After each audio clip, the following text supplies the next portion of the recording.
Iran condemns American intervention in Syria's internal affairs, describing American statements regarding the upcoming presidential elections in Syria as hollow and impudent.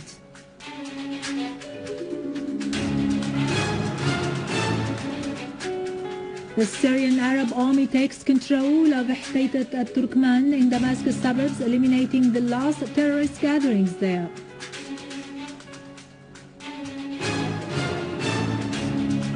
In Lebanon, a person is killed and 8 others injured in renewed clashes in Tripoli.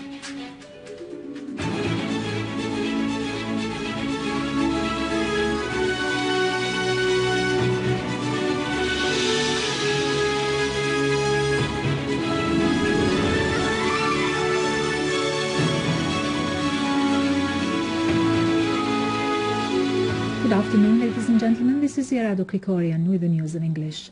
President Bashar al-Assad today referred to the People's Assembly the state's general budget's draft law for fiscal year 2014 to be debated at the Assembly. Russian Foreign Minister Sergei Lavrov has said Russian-American cooperation and contacts regarding the crisis in Syria may give the impression that the task is quite difficult, yet it is completely implementable.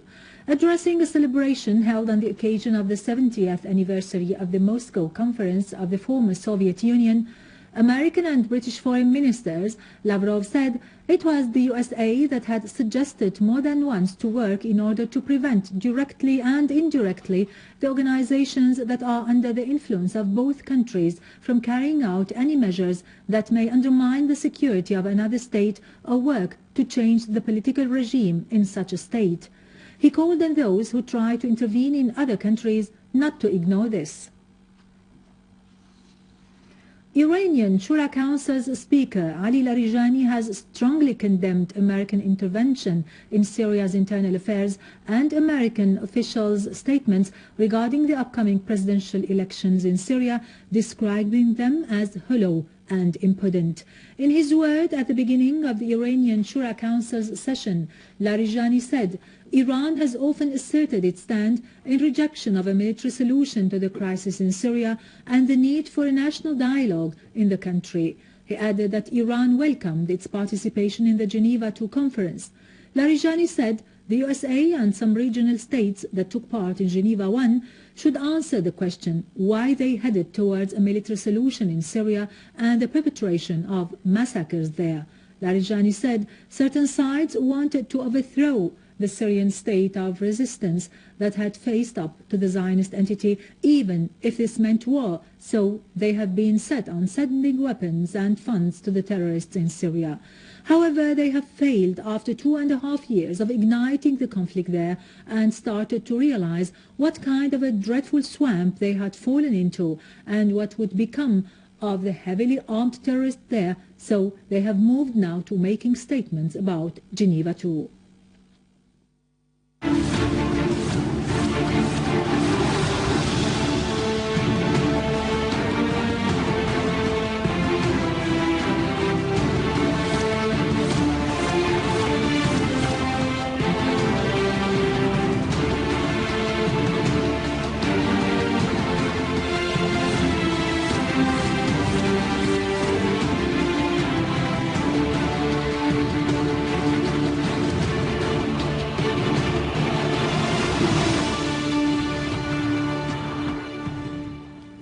The Syrian Arab army targeted terrorist gatherings east of Saydnaya, west of Qara, east of al-Ruhayba, south of Adra and north of al-Nabik, and eliminated dozens of them and destroyed their vehicles.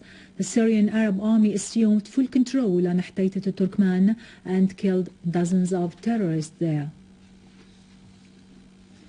During their pursuit of terrorist groups in Berze neighborhood, Syrian Arab army units have seized a 110 meters long and 5 meters deep tunnel equipped with electricity. An official source said the tunnel was under Tishreen Hospital, stretching from an ancient house till the western side of the Syrian Education Channel on the other side of the road. It was used by terrorists for movement and the transfer and storage of weapons.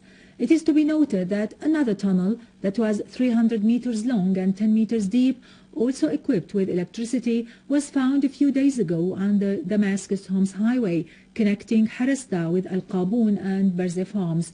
It had been used by terrorists for movement and the transfer and storage of weapons and ammunition. Other Syrian Arab army units have been able to eliminate armed terrorist groups during intensive and successful operations carried out against their hideouts and gatherings in Damascus suburbs, destroying an ammunition warehouse and missiles launching bases.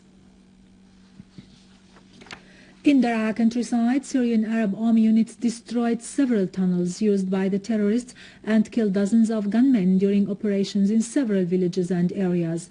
A military source said that Syrian Arab army units destroyed tunnels extending between the sport club and Abu Khasiba building towards Assad Road.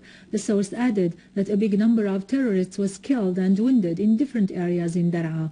The source pointed out that the Syrian Arab army eliminated an armed group which was trying to attack a military point near Tafas, as other army units clashed with terrorists in 7 villages, inflicting heavy losses upon them.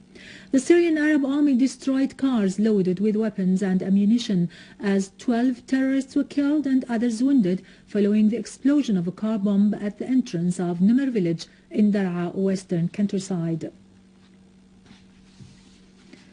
In Homs, 1 citizen was killed and 43 others were wounded, including women and children, following the explosion of a car bomb in Al-Ahram street near Al-Nazha crossing.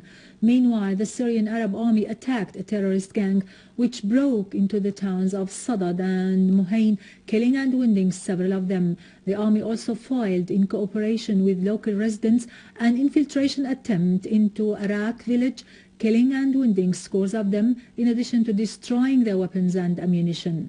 The Syrian Arab army also inflicted heavy losses on terrorist gatherings in Babhoud and Al-Qusur neighborhoods and the villages of Ad-Dar al-Kabira and Al-Khalidiyya, destroying a car loaded with weapons and ammunition. In Aleppo, a military source stressed that Syrian Arab army units continued to chase armed terrorist groups in Al-Sfera and assumed full control in a number of buildings in Salah ad-Din neighborhood and foiled an infiltration attempt into Sulayman al-Halabi area.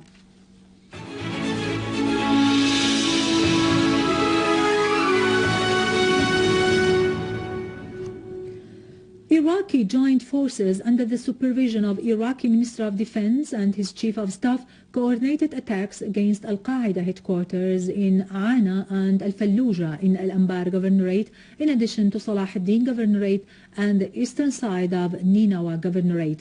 Clashes resulted in capturing 298 terrorists, 8 of whom were trying to escape into Syria. 14 were involved in terrorist explosions in Kirkuk Governorate. The operation resulted in confiscating 8 hideouts full of weapons and ammunition, 9 booby-trapped cars, and a factory for manufacturing car bombs. In the capital, Baghdad, a military unit confiscated a weapons storehouse in Al-Bayyara, which contained explosive devices, explosive belts, and automatic rifles. Violence continues in Tripoli, north of Lebanon. According to Lebanese sources, al-Mustaqbal gangs have flared up all areas in the city, particularly Jabal Muhsin at-Tabbani axis, using machine guns. The clashes resulted in killing 1 citizen and wounding 8 others, thus raising the number of the victims of al-Mustaqbal extremists since the beginning of the new crisis in the city 4 days ago to more than 10 killed and 80 injured. According to the same source, the army has sent further military reinforcements comprising scores of armored soldiers carriers to respond to the fire sources. In Tunisia, 1 policeman has been killed and others injured during clashes with armed men after the latter attacked a police patrol near the steel factory in Bourguiba province attached to Benzert state north of the country. Meanwhile, a source at the Tunisian Interior Ministry said a group of Salafists had tried to storm into a police center in Maturin, Benzert. They were intercepted by the security forces there. Moreover, 7 members of the Tunisian National Guard were killed in confrontations with an armed group in Sidi Bouzaid in the center of Tunisia. Israeli occupation troops opened machine gun fire at random on forest areas in occupied Shab'a farms as an Israeli drone kept flying at a low altitude above the area. In the occupied Palestinian territories, Israeli occupation troops arrested 12 Palestinians in different parts of the West Bank. Fierce clashes erupted between Palestinian youngsters and Israeli soldiers in Abu Dis village east of occupied Jerusalem. Palestinian sources said that Israeli occupation troops broke into Qabatia town south of Jenin and ransacked Palestinian properties. Now to latest business and market news, but after a short break, stay tuned.